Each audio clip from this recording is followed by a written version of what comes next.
Merci de votre fidélité, merci à notre partenaire BGC Toscane, agence conseil en communication. Pascal Gatien est notre invité aujourd'hui dans BGC Privé. Merci Pascal d'être avec nous, je suis très heureux de vous accueillir. Vous êtes l'entraîneur du Clermont Foot. C'est une période différente de votre carrière. Vous avez d'abord été un sportif de haut niveau, footballeur professionnel, notamment à l'Olympique de Marseille.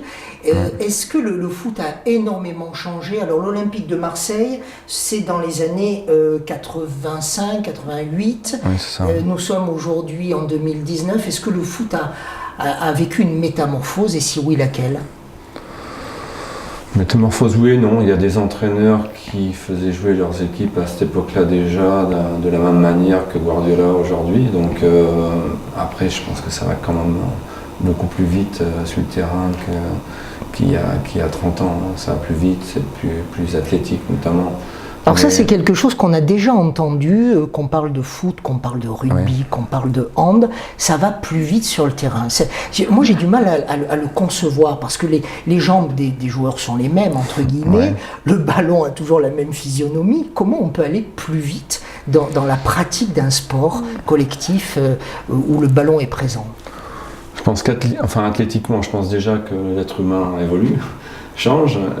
Les records du monde en athlétisme évoluent aussi et je pense que ce sont les méthodes de travail qui ont changé, qui ont fait évoluer un petit peu tout l'aspect athlétique de chacun d'entre nous. Je pense que c'est certainement dû à ça. Quand vous êtes sur le terrain aujourd'hui en tant qu'entraîneur, est-ce que vous vous souvenez de ce que votre entraîneur ou vos entraîneurs de l'époque à l'OL, Olympique de Marseille, attendaient de vous quand vous étiez uniquement joueur? Ah oui, déjà quand j'étais joueur, j'étais déjà intéressé par tout ce qui est entraînement, par tout ce que donc j'écoutais attentivement, je pense mes entraîneurs et j'ai pris aujourd'hui un peu de choc entraîneur sur les conceptions de jeu, sur les principes de jeu de chacun. Alors par exemple, qu'est-ce que vous avez pris et de qui? J'ai pris déjà d'un de mes premiers entraîneurs qui était Guy Latapi, que j'ai eu en section sportive à Angoulême. Donc j'avais entre 14 et 18 ans, qui avait des conceptions bien définies sur le football, un football de mouvement, un football. Lui a failli être directeur du centre de formation de Nantes. Il avait été demandé par Nantes, je crois que en fait c'est Denouex après qui a eu le poste. Donc tout ça pour vous dire qu'il avait cette philosophie de jeu en mouvement, de jeu à la nantaise, comme on disait. Donc j'ai beaucoup, mon cerveau s'est certainement habitué à entendre tout ce qui pouvait nous ingurgiter à ce niveau-là au niveau de la qualité des déplacements. C'est quoi la qualité d'un bon coach, d'un entraîneur de foot aujourd'hui? Je pense que c'est savoir transmettre ses principes de jeu. Voilà, je pense que c'est ça. Il y a pas mal d'entraîneurs qui marquent leurs époques par rapport et ça va dans tous les domaines. On l'a vu avec la Coupe du Monde de foot que la France a gagné, on le sait tous. On a souvent vu Didier Deschamps qui parlait à ses joueurs. Ça, c'est quelque chose de fondamental pour vous? Oui, je pense qu'il faut une osmose entre l'entraîneur et les joueurs. Ça, c'est la première des choses. Après, je pense que l'entraîneur doit avoir des principes de jeu clairement établis, et après les transmettre. Voilà. Et après, ça devient de l'humain, ça doit être vivant entre l'entraîneur et ses joueurs. Je vais dire à ceux qui nous regardent qu'en fait, j'ai la chance de vous avoir pour moi dans ce studio. Vous êtes d'un calme olympien, placide, et vous êtes le même sur les terrains. Je vais régulièrement au match, en bonne compagnie, et je fais un clin d'œil d'ailleurs à la personne que j'accompagne, puisque je suis son invité, Jules, il se reconnaîtra. Quand on vous voit sur les terrains, vous êtes très calme. Même si ça s'emporte, toujours les mains dans les poches. Vous ne vous énervez jamais, Pascal? Si. Ouais, je suis bouillant à l'intérieur parce que je suis quelqu'un qui aime gagner. Je ne pense pas qu'il y ait quelqu'un qui aime autant gagner que moi. Donc ça boue à l'intérieur, mais voilà, je suis responsable d'une équipe et j'essaye toujours de réfléchir sur le jeu, d'observer le jeu et essayer, entre guillemets, d'avoir un coup d'avance sur le jeu, anticiper tout ce qui va se passer. Je vous ai vu vous énerver une fois, c'était face à Bastia. Oui, je me suis énervé plus d'une fois quand même. Là, ça vous agace, là. Ceux qui me connaissent m'ont vu m'énerver plusieurs fois, y compris quand j'étais joueur. Mais voilà, je pense pas que ça serve à grand chose aussi. Donc j'essaie quand même de garder mon calme, même si parfois c'est compliqué pour moi. Ce calme, en tant que dirigeant entraîneur du Clermont Foot, on le retrouve aussi chez le dirigeant président du Clermont Foot, Claude Michy. Vous êtes tous les deux des hommes extrêmement calmes. Est-ce que ça doit aussi faire partie de cette alchimie de la réussite entre le président et l'entraîneur et le président? Il faut qu'il y ait des points communs à ce niveau? Oui, bien sûr. Enfin, je pense que les connexions entre le président et l'entraîneur doivent être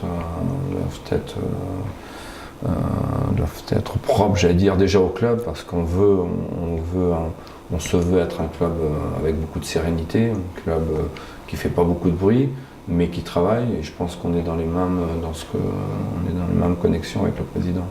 Racontez-nous, Pascal Gassien, quand vous êtes arrivé à Clermont, vous avez donc eu une carrière de footballeur professionnel, d'entraîneur du côté de Niort. Je voudrais qu'on s'arrête quelques instants aussi sur cette expérience à Niort. Je crois qu'on est en 2014, votre contrat n'est pas reconduit. Et en fait, eh bien, ce sont les supporters qui se mettent en colère parce qu'ils vous veulent, vous, comme patron du FC Niort, c'est comme ça qu'on dit ? Oui, c'est ça, ouais. Les Chamagnortais. Bon, je suis un enfant quand même de Niort parce que j'ai été joueur pendant de nombreuses années à Niort. Je suis arrivé à Niort en 82, on était en 4e division et j'étais dans le bon club au bon moment. Je suis parti de Niort, on était en 1re division. Donc ensuite je suis revenu comme entraîneur, j'étais directeur du centre pendant de nombreuses années, je pense une dizaine d'années. Et le club donc est descendu je suis en train de réfléchir, en 4e division aussi, c'était en CFA aujourd'hui, CFA National 2. Donc le club a demandé à ce que je reprenne l'équipe première. On est remonté jusqu'en Ligue 2. On a failli monter la dernière année en 1re division. Donc vous les avez fait rêver en fait?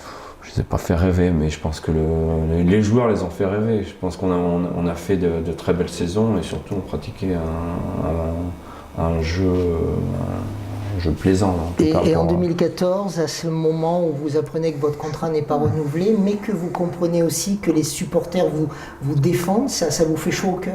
Oui, bien sûr. Après, c'est clair que ça fait du bien à notre ego quand c'est comme ça.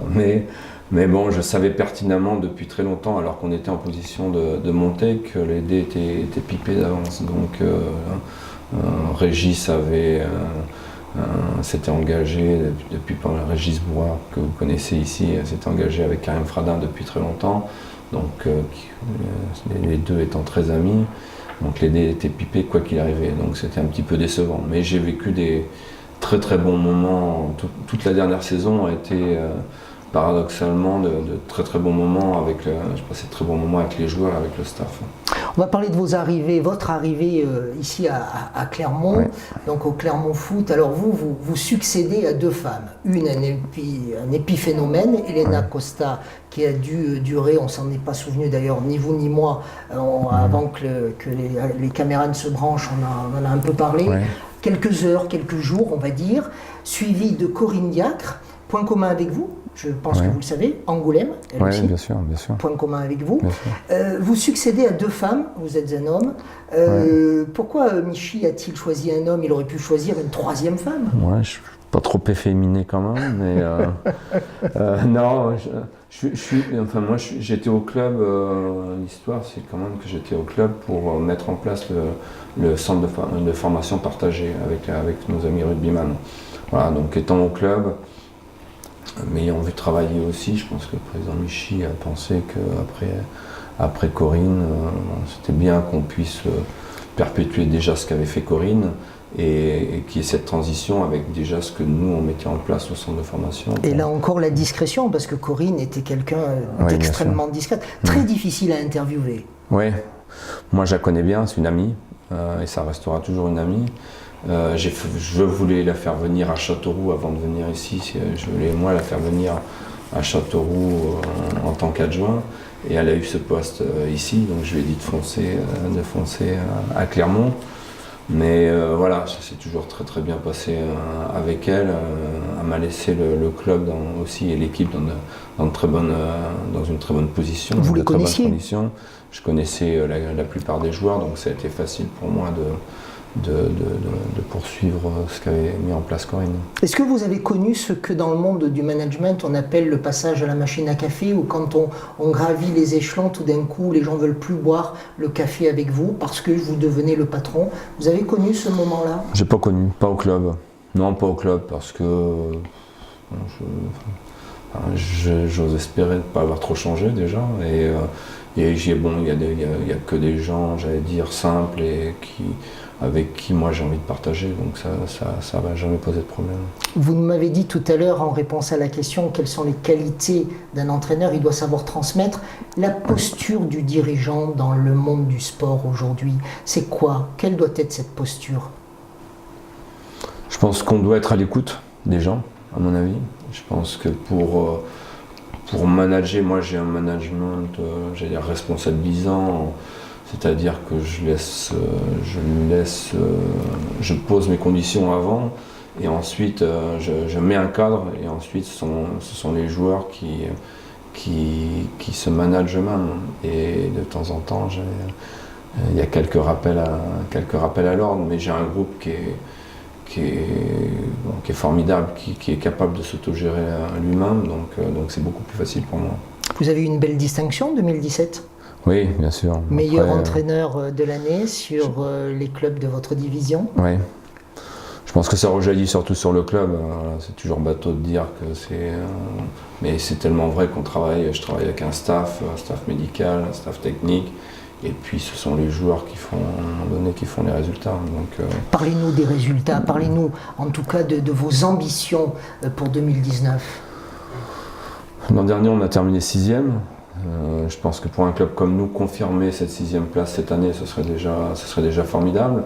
Mais on a toujours, moi j'ai toujours l'ambition on ne l'annonce pas, on ne le claironne pas partout, mais j'ai toujours l'ambition d'être le plus haut placé. Donc le plus haut placé après la 6e place et la 5e, donc c'est déjà les barrages. Être dans les 2 premiers, je pense que cette année c'est déjà réglé.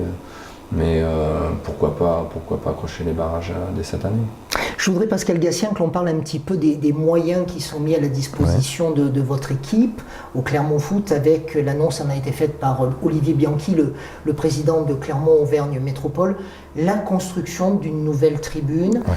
Elle va apporter quoi, cette tribune ?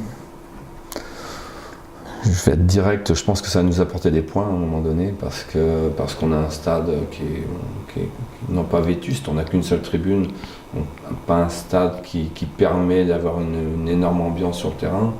Et je pense que les joueurs ont besoin de ça pour se surpasser à un moment donné. Et lorsque les joueurs sont capables de se surpasser, ça vous rapporte automatiquement des points. Voilà. Donc vivre dans un environnement, ce stade va nous permettre réellement de pouvoir avoir un peu plus de soutien de la part de notre public. Je vais vous poser la question différemment. Clermont-Ferrand, vous m'en voudrez pas, c'est la ville du rugby. Bien sûr. Alors, exister quand on est footeux, c'est difficile ou pas? Oui, c'est difficile. Ce qui m'a marqué en arrivant. Ça vous a marqué en arrivant? Oui, bien sûr. C'est la 3e année que je suis là. Ce qui marque quand vous arrivez à Clermont, ce sont les voitures. Quand vous regardez les voitures avec les fanions de l'ASM, c'est quelque chose d'extraordinaire quand même. Donc voilà. Après, moi, j'ai eu l'occasion avec le centre de formation partagée de travailler avec les rugbyman et les éducateurs. Voilà. J'ai aucun souci. J'adore le rugby. Voilà, c'est à nous de faire notre petite place, notre petit chemin pour qu'il y ait un petit peu plus de monde au stade et qu'on intéresse un peu plus de personnes à venir nous voir jouer. Alors une question que ne vous poserai jamais bien sûr mes confrères journalistes sportifs, mais que des tas de gens se posent, et moi j'ai envie de vous la poser directement. Pourquoi le foot et le rugby ne partageraient-ils pas le même stade? Je pense que c'est... pourquoi pas? Non, pourquoi pas? Ah, c'est possible. Bien sûr. C'est pas impossible techniquement. Je pense que oui. Maintenant, avec les nouvelles pelouses hybrides, je pense que ça pose pas de problème. Moi, ce qui m'intéresse, c'est la pelouse. Donc, pour pouvoir pratiquer les jeux qu'on veut pratiquer. Et je pense que faire un match toutes les semaines sur une pelouse hybride, ça ne doit pas poser de problème. Ah, ben pourquoi pas, une révélation aujourd'hui sur BGC Privé. Comment vous vous ressourcez, Pascal Gassien, quand on parle ni sport, ni foot, ni entraînement, ni soucis avec les uns ou les autres? Ouais, j'ai un peu de mal à me ressourcer. Pourquoi? C'est certainement un défaut. Vous avez peur de perdre du temps? Oui. C'est vrai? J'ai peur de ne pas faire ce que j'ai à faire et je veux pas avoir de doute dans mon esprit, je ne veux pas avoir de regrets sur... voilà. J'ai l'impression quand je me relâche un petit peu, j'ai toujours quelque chose à faire. Et vos proches, ils vous le reprochent pas justement? Si, c'est un petit peu, c'est toujours un peu compliqué, je suppose, mais bon, ça fait, maintenant je pense que c'est foutu, j'ai 55 ans, ça fait 30 ans que je suis dans le football. Mon épouse sait comment je fonctionne, donc c'est un petit peu compliqué évidemment. Donc, et quand le foot sera fini, vous ferez quoi?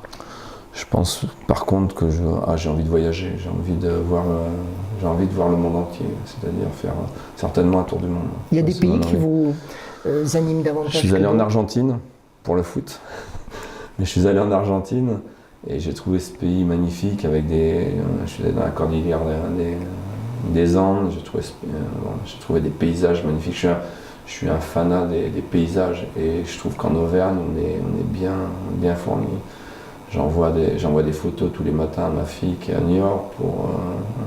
Vous avez la chance d'être dans une région extraordinaire à ce niveau-là. Un des plus beaux paysages d'Auvergne, c'est quand on atterrit sur l'aéroport d'Aulnat. Oui, c'est vrai. Mais je trouve que déjà on a la chance ici d'avoir des saisons, chose qui